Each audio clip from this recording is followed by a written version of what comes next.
Cada uno de nosotros tenemos una batalla espiritual. Tenemos algo que Dios nos quiere regalar, pero el enemigo siempre nos quiere arrebatar cosas, ¿verdad? Si estamos bien, de repente surge un problema económico, un problema de enfermedad, un problema en la familia. ¿Sabes por qué? Porque nuestra pelea no es contra seres humanos. Nuestra pelea no es contra individuos, sino con lo que se mueve detrás de los individuos, con lo que nos quiere sacar el enemigo. Porque del momento que aceptamos a Jesús como nuestro Salvador, tenemos una lucha espiritual. Tenemos un mundo de las tinieblas que, ¿sabes qué? Nos quiere sacar las bendiciones que Dios ya ha determinado para cada uno de nosotros. ¿Sí? Y por eso el tema de hoy se llama reparando el altar de nuestras vidas. Cuando miramos las historias bíblicas nos encontramos que el pueblo de Israel, de alguna manera, Dios tocaba sus vidas y ellos por diferentes causas iban dejando su espiritualidad. Hasta que en la historia que hoy vamos a desarrollar en Primera de Reyes capítulo 18, nos encontramos con Elías enfrentando a un montón de profetas de Baal, ¿sí? Profetas de Baal que obviamente iban a invocar porque era una guerra por quien Dios los escuchaba. Y esa guerra se manifiesta, ¿sabe con qué?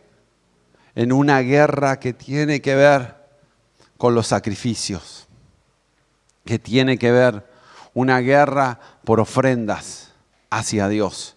Y cuando hablo de ofrendas, en el Antiguo Testamento, las ofrendas que se entregaban al sacerdote, ¿sabes qué eran? Animales que iban a ser sacrificados para que ocupara el lugar donde le correspondía al pueblo. Y en esa batalla, yo ahora voy a entrar en lo que quiero desarrollar, pero te quiero hablar del contexto bíblico. Te vas a encontrar con que estos hombres se lastimaban, entraban en ebullición, hacían un montón de cosas y Elías se burlaba de ellos, diciendo, ¿dónde está? Griten más fuerte porque tal vez su Dios está sordo, no los escucha. Pero en definitiva se flagelaban, se lastimaban. Porque hoy tal vez nosotros no nos damos cuenta, pero nuestra pelea no es contra un Dios Baal. Pero ¿quién de nosotros en algún momento nos ha encontrado con un sacrificio en la esquina de una gallina? Todos. Lo vemos constantemente. Sí, hoy no se habla de Baal, pero podemos hablar de Umbanda, ¿sí? Donde la gente va buscando ¿qué? La solución. Y esas personas, y me contaba un amigo, uno ve las gallinas, pero cuanto más compromiso con entidades oscuras, los sacrificios son mayores. Tengo un amigo que vive frente a un lugar que hacen trabajos y dice, yo no sé por qué, pero meten tantos chivos para adentro y no veo salir ninguno. ¿Sí? Porque hay una ofrenda de ¿qué? De sangre. Ofrendas de sangre para tener más ¿qué? Más poder. Uno no sabe hasta dónde llega el ser humano. Hasta dónde puede llegar el ser humano en un momento de tanta presión, adversidad y dificultad. Yo conocí una persona que después se entregó a Cristo, pero en esa búsqueda por una solución de una enfermedad que tenía, estuvo 48 horas bañada en sangre. La gente hace cualquier cosa. Te genera asquerosidad. Si entras a investigar todo lo que el mundo de las tinieblas está haciendo, no tenés ni idea. Porque quieren invocar a esos dioses que, como dice la Biblia, tienen pies y no caminan. Tienen oídos pero no oyen, tienen ojos y no ven. Y aunque nos parezca, nosotros no estamos jugando. Y el enemigo, ¿qué es lo que quiere arrebatarnos? Nuestra fe, nuestra esperanza, nuestra convicción. El enemigo quiere sacarnos todo lo que el Dios ha determinado regalarnos a cada uno de nosotros. ¿Y qué es lo que se encuentra Elías? Elías, Primera de Reyes, capítulo 18, versículo 30, dice, entonces Elías llamó a la gente, vengan acá. Y así que todos se juntaron a su alrededor mientras él reparaba el altar del Señor que estaba derrumbado. Algo había pasado. La gente ya descuidaba ¿qué? El altar del Señor. Descuidaba el altar y por lo tanto cuando hay un descuido de las cosas, ¿qué es lo que pasa? Se derrumba, se viene abajo. Ahora, cuando uno empieza a ver el altar, ¿cómo lo encontraron? En ruinas. Y Elías, que está enfrentándose a un montón de profetas de las tinieblas, lo primero que se le ocurre, ¿qué es? No es orar, no es buscar de Dios, no es ayunar, sino que se le ocurre ¿qué? Reparar el altar. Reparar el altar. Porque el altar, ¿qué representa? El corazón, la adoración, la relación personal con Dios. Eso es un altar para nosotros. Y ¿sabe qué, mi hermano? Lamentablemente en este tiempo el mundo, las artimañas del enemigo, ¿qué es lo que hace? Que descuidemos nuestro altar. ¿Qué es descuidar el altar?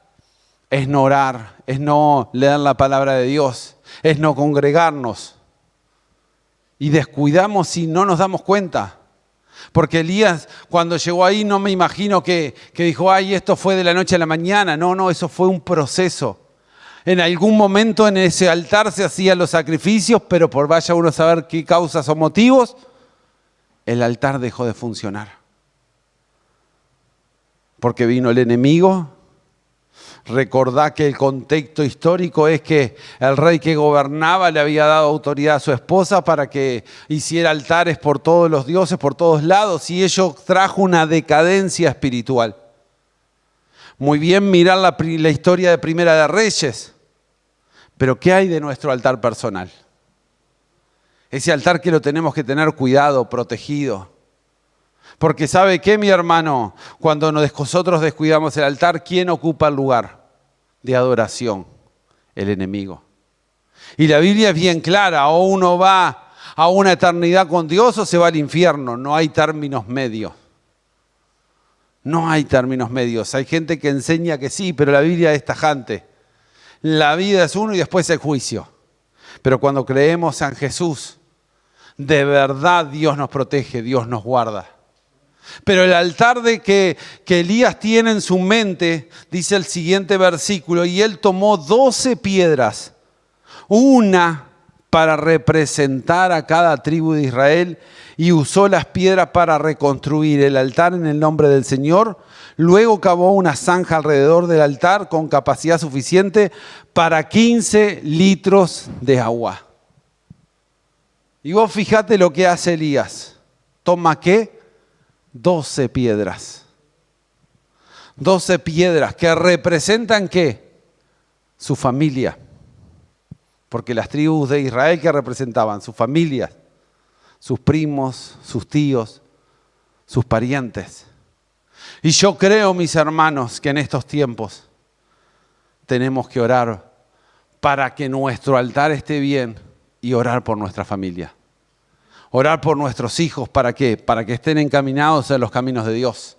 Orar por nuestros padres, por nuestras madres, esposas, primos, familiares cercanos. Sí, que en definitiva, cuando reconstruyamos nuestro altar personal, tengamos siempre presente nuestra familia. Nuestra familia, que es parte importante en cada uno de nosotros. La familia de Elías, él en algún momento declara, soy el último de tus profetas que ha quedado. Se sentía el último. Sin embargo, él estaba ahí, creyendo que Dios tenía algo para especial. Reconstruyendo el altar. Reconstruyendo un lugar de adoración a Dios. Reconstruyendo. Y yo creo que cada uno de nosotros tenemos que reconstruir nuestro altar personal. No cuando solo venimos a la iglesia, sino donde estamos en nuestras casas, en el lugar donde desarrollamos nuestra vida. Un lugarcito tiene que ser nuestro lugar de devoción. Hay gente que lo tiene abajo de un sauce llorón y en la mañana se pone a orar ahí. Algunos tenemos un silloncito que nos ponemos a orar ahí. Cada uno tiene su lugarcito. Pero lo que no podemos descuidar, ¿qué es? Nuestra adoración a Dios. Sé que todos tenemos un montón de quehaceres, un montón de actividades, pero no podemos descuidar, como descuidaron estas personas el altar de Dios. El altar de Dios genera ¿qué? Un contacto divino con la presencia de Dios, un contacto especial con esa presencia. Por eso Elías lo que está preocupado diciendo, ok, hay que reconstruir el altar. Reparar el altar de alguna manera significa restaurar la fe, la entrega y la comunión con Dios, dejando de lado ídolos y abandonando cosas espirituales que el enemigo siempre quiere poner en nuestras vidas. Somos tentados a nuestros errores. El apóstol Pablo va a utilizar la palabra que a veces si no sos de la iglesia se lo dice a alguien y te queda mirando como diciendo, este está loco. ¿Cuál es la palabra? La palabra concupiscencia. Así lo define la Reina Valera. Somos tentados a nuestras concupiscencias. Traducido al español común y corriente, somos tentados a nuestras debilidades. En nuestros lugares donde somos débiles. Y el enemigo los conoce. Y Él va a hacer todo lo que sea para que nos quite la alabanza de nuestro Dios, nos quite nuestro tiempo de adoración a Dios. Nos va a poner mil activismos, muchas cosas, pero no podemos descuidar el altar de Dios. Necesitamos, si hoy nuestro altar no está en su mejor manera, es el momento de ¿qué? De repararlo. Para eso Dios nos trajo en esta tardecita, para que podamos reparar el altar de Dios. Para que vuelva una vez más esa presencia de Dios a experimentar cosas en nuestras vidas. De verdad, ese Dios es maravilloso y nos quiere bendecir y quiere estar con nuestras vidas. El problema es que no nos damos cuenta que el ser cristiano es mantener nuestra devoción a Dios.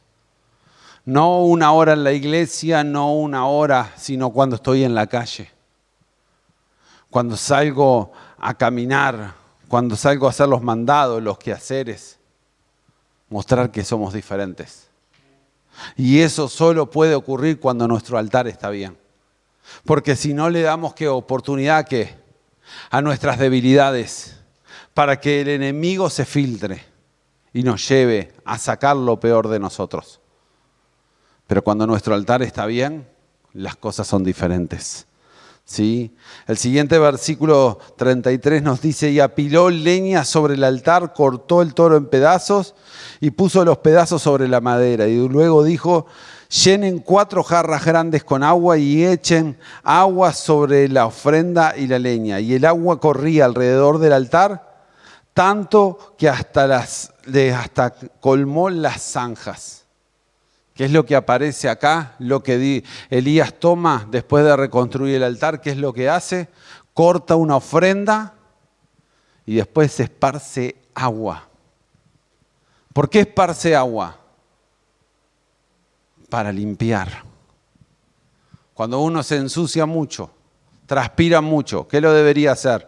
No sé si todos lo hacemos o no, pero deberíamos bañarnos, ¿verdad? Eso sería lo ideal. Hay alguno que le esquiva, pero bueno, esperemos que los que hoy estamos no. Que cuando vengan las transpiraciones o los quehaceres nos ensuciemos, aguazo. El mundo espiritual, ¿sabe cómo refleja la Biblia cuando nosotros pecamos, cuando nosotros nos equivocamos? Vestiduras sucias. Es la forma en que la Biblia transmite que nosotros le fallamos a Dios. Hay un montón de ejemplos en la Biblia de hombres que se le aparece, por ejemplo, un ángel en determinado momento y le dice, he limpiado tu maldad y he lavado tus vestiduras. ¿Cómo limpiamos nuestro pecado? Con la sangre de Jesús. Con la sangre de Jesús, la cual nos limpia de todos nuestros pecados y nos da una oportunidad. El apóstol Pablo se replantea en la epístola de los Romanos. Entonces, que como conocemos de esa gracia, conocemos de ese Dios de misericordia, ¿pecaremos deliberadamente? La Biblia dice, de ninguna manera. Eso dice el libro de Romanos. De ninguna manera. Porque no jugamos al cristianismo. El enemigo lo sabe muy bien. Yo siempre digo lo mismo.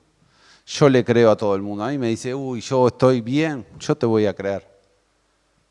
Pero ¿qué hay cuando salimos en la calle a ser mandados y el enemigo te pone las pruebas, te pone las dificultades? ¿Qué saca de nosotros?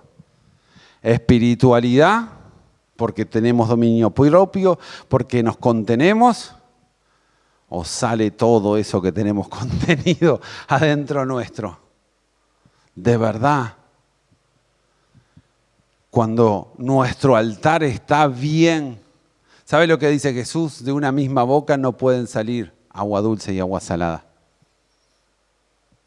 Nuestras actitudes reflejan nuestra espiritualidad. Nuestro andar en la vida refleja cómo nosotros estamos espiritualmente. Es simple. Cuando uno está conectado con Dios, las cosas son transformadas. Y hay algo que la Biblia nos muestra y que es real. Todo individuo que se encontró con Dios nunca permaneció igual. Siempre hubo una transformación, siempre hubo un cambio. Por eso hay mucha gente que viene a la iglesia pero no ha tenido un encuentro con Dios. Viene a cumplir con un rito, viene a cumplir con formas, pero su vida sigue igual. ¿Cuánta gente conocemos así? Pero cuando nos encontramos verdaderamente con Dios, esos ritos quedan atrás y aparecen ese deseo por santidad. ¿Sabe qué dice la Biblia? Sin santidad nadie verá a Dios. Ninguno de nosotros vamos a llegar a la santidad de Dios, a ese grado de perfección que refleja la presencia de Dios. Pero ¿sabe lo que, mi hermano? Por lo menos tiene que estar el anhelo de decir, Señor, yo quiero parecerme cada día más a ti. Quiero ser más parecido hacia ti. Y peleamos con nuestros defectos. Peleamos con nuestras tentaciones. Porque todos los peleamos. Acá no se salva nadie, todos más o menos. Pero cuando uno tiene el altar reparado, puede ampliar y decir, Señor, es tus fuerzas. No es con mis ganas, no es con lo que yo quiero, es con lo que tú tienes de lo alto. ¿Sí? Por eso este hombre, ¿qué es lo que hace? Echa agua. Porque el agua significa la purificación. De alguna manera también simboliza la palabra de Dios, que trae una purificación, que trae un pensamiento nuevo en nuestras vidas, que cambia nuestra manera de pensar, porque uno actúa como piensa. Como pensamos, actuamos. Y vivimos según nuestro razonamiento. Si yo considero que está bien robar, lo voy a hacer. ¿Cuánta gente vemos? Se pone la media y le van y le atracan. Ya ni la media se ponen, pero igual. Eso era de antes, ¿verdad? Porque piensan que está bien. No importa, lo tengo que hacer. ¿Sí? Pero para el cristiano, ¿qué es lo que tenemos que hacer? Mantener nuestra devoción hacia Dios. Mantener nuestra vida delante de Dios, purificada. Todos somos tentados, pero hay que decirle no. Y esa es la difícil. Decirle no a aquellas cosas que nos tientan.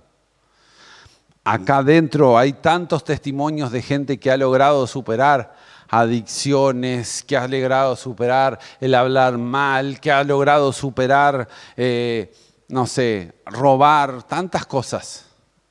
Porque tuvieron un encuentro con Dios. El encuentro con Dios nos cambia. El encuentro con Dios nos transforma. Necesitamos, y para encontrarnos con Dios, el altar tiene que estar bien. Porque Jesús vino ¿a qué? A restaurar la relación entre el Dios y los seres humanos. ¿Sí? Así que vemos que Elías que está restaurando primero ¿qué? El altar. Después pone un sacrificio y le pone ¿qué? Agua. Dice el versículo 36. A la hora que solía hacerse el sacrificio vespertino, el profeta Elías caminó hacia el altar y oró. Me quiero quedar en ese pedacito. ¿Cuándo ora? Cuando se le antojó la gana. No, dice a la hora que solía hacerse el sacrificio en la tarde, vespertino, la nochecita. Porque las cosas de Dios no son como nos enseña Frank Sinatra en su canción más conocida, A Mi Manera, My Way. Son de la forma que Dios nos hace. Otro ejemplo, en otra historia bíblica, nos encontramos al rey Saúl, que no estaban esperando el profeta, querían ir a la guerra, y el profeta no llegaba, y agarró él, ¿y qué hizo? Hizo el sacrificio. ¿Sabe qué le costó? Su reino. Su reino le costó. Porque las cosas hay que hacerlas como Dios nos pide, como Dios nos demanda, no como a nosotros nos parece. Por eso es que tenemos que tener conocimiento de la palabra de Dios. Porque hay mucha gente bien intencionada que quiere hacer las cosas como le parece y no de la forma que Dios nos pide. ¿Sí? Por eso hay que estudiar la palabra de Dios. Porque el profeta va a dar el sacrificio ¿cuándo? En la hora que estaba pactada, que tenía que hacerse el sacrificio vespertino. ¿Y qué hace además de esperar ese momento? Orar. Orar es hablar con Dios, por lo menos es la definición. Y cuando yo hablo con una persona, ¿qué es lo que hago? Aprendo a escuchar.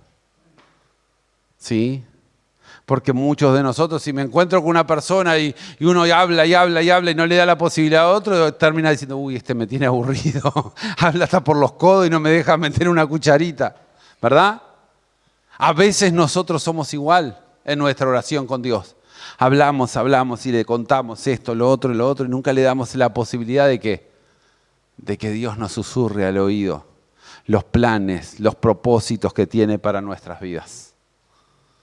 Qué difícil es ver los planes de Dios cuando las cosas no ruedan bien, cuando las cosas andan mal. Pero ¿sabes qué? A Dios no lo agarra nunca desprevenido. Él siempre tiene un plan. Él quiere rescatarnos y quiere hacer cosas maravillosas. La oración de Elías dice, oh Señor Dios de Abraham, de Isaac y de Jacob, demuestra hoy que tú eres el Dios en Israel y que yo soy tu siervo. Demuestra que yo he hecho todo esto por orden tuya. Oh Señor, respóndeme para que este pueblo sepa que tú, oh Señor, eres Dios y que tú lo has hecho volver a ti. Elías clamaba por un milagro. ¿Cuál era el milagro? Que el fuego cayera del cielo. Decime vos cuántas veces ves caer fuego del cielo. Salvo que veas un meteorito, alguna cosa así. Pero este hombre empieza a clamar para que literalmente el fuego de Dios consuma el sacrificio en ese lugar. Empieza a clamar para que el fuego de Dios consuma lo que él le quería entregar a Dios. ¿Sí? Él quería un milagro, pero ¿para qué? ¿Para que él quedara engrandecido? ¿Para que él fuera el gran siervo de Dios? No, mi hermano. Lo dice en su última parte de la oración. Para que sepan que tú eres Dios, Señor, que eres el Dios que tú los has hecho volver a ti.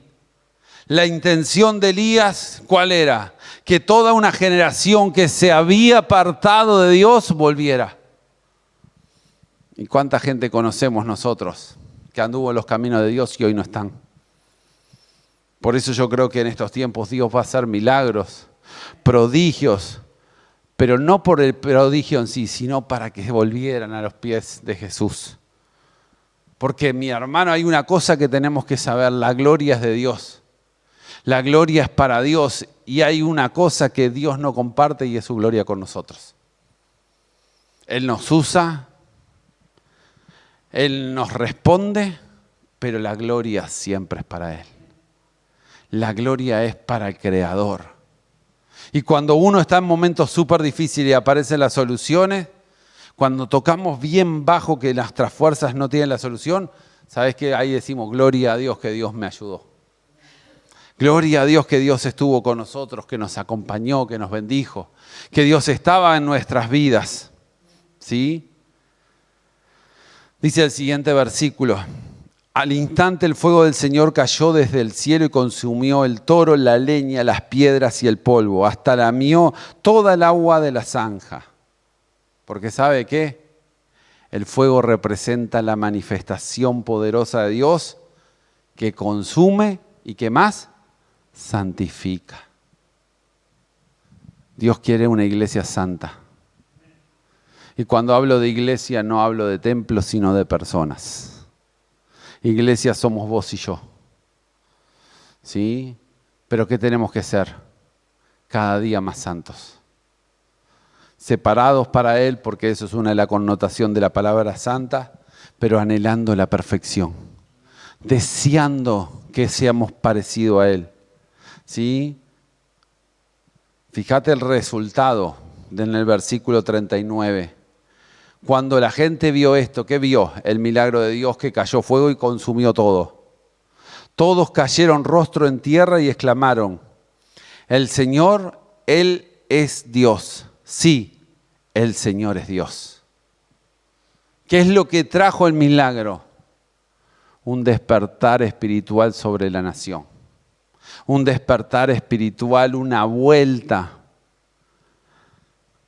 a que reconocer que era Dios. Y no todos esos profetas que después de esto, ¿sabe? Lo agarraron y los mataron a todos. Después lo lees en el versículo siguiente. Porque detrás de cada milagro, detrás de cada acción de Dios, lo que Dios está buscando que lo compartamos para que le seamos de bendición y la gente reconozca que hay un Dios que está vivo. Años posteriores, en el Nuevo Testamento, en el libro de los Hechos, un fuego cayó del cielo. El día de Pentecostés cayó un fuego de lo alto. Y todos nos quedamos, sí, cayó fuego de Dios y hablaron nuevas lenguas. Lo que no nos damos cuenta que el siguiente versículo dice que ese día se añadieron miles de personas a los pies de Jesús. Ellos recibieron un milagro, pudieron hablar en otros idiomas. Pero eso tuvo como resultado un avivamiento. Por eso creo que detrás de todo milagro siempre hay un avivamiento.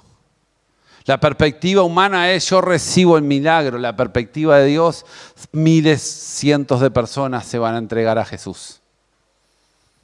Porque la perspectiva de Dios es: Dios envió a su Hijo unigénito para que todo aquel que en Él crea no se pierda, sino que tenga vida eterna. Y de eso se trata la cristiandad, de rescatar a los que están perdidos. De tomarlos de la mano y llevarlos a encontrarse con un Dios que cambia, un Dios que transforma. Pero para eso, mis hermanos, tenemos que ver cómo está nuestro altar personal. Porque si lo estamos descuidando, el enemigo se va a filtrar fácilmente. Si no hacemos las cosas como Dios nos pide, como el rey Saúl, perdemos las bendiciones. Porque definitivamente no es un juego. No es un juego a decir: ay, voy a la iglesia. No. Tenemos una lucha, tenemos una guerra de adoración. Una guerra donde necesitamos que nuestro altar esté en condiciones. Nuestro corazón, nuestro tiempo de devoción hacia nuestro Creador. Ese altar que marca el camino en nuestras vidas, que marca lo que Dios quiere realizar en cada uno de nosotros. Como lo dije, esta prédica la di hoy de mañana. Siempre les digo, doy de mañana y de tarde la misma. Yo no vine a señalar a nadie. Yo simplemente vine a decir lo que Dios está tratando con mi vida. ¿Cómo está nuestro altar? ¿Habrá que repararlo? Si estás acá y hoy está mal tu altar, es el momento de decir: Señor, lo voy a hacer. Me voy a dedicar a reparar. Porque eso va a traer bendición para mi familia. Para mis hijos, para mi esposa, mi esposo, mi madre, mi padre, mis primos. Elías puso las 12 piedras en representación de su familia. ¿Y quién no tiene un familiar que está distante de Dios? ¿Quién no tiene algún familiar que no está en los caminos del Señor? Cuando reparamos el altar estamos pensando en ellos. Porque ¿sabe lo que dice el Dios? Que Él visita hasta la tercera, cuarta y quinta generación. Por eso, mis hermanos, peleemos por nuestra familia. Para que anden conforme a lo que Dios tiene. Peleemos por nuestros hijos. Y capaz que vos decís, pero mi hijo es un desastre, anda en esto, anda en lo otro. Pelealo.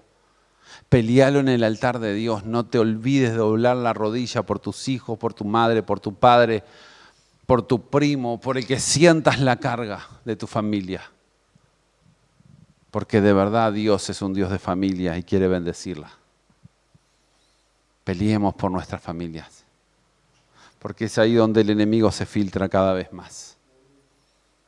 Generando conflictos, problemas, situaciones. Pero cuando tenemos nuestro altar en orden, las cosas son diferentes. Las cosas cambian. No veas la realidad, activa tus ojos de la fe.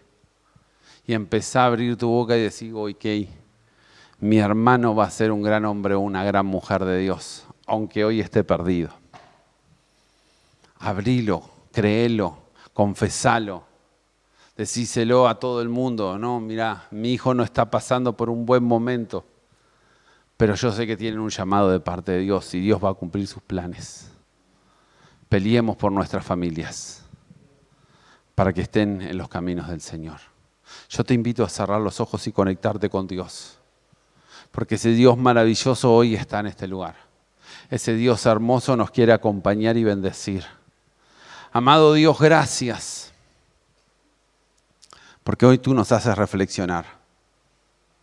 Hoy nos llevas a meditar cómo está nuestro altar, cómo está nuestra relación contigo.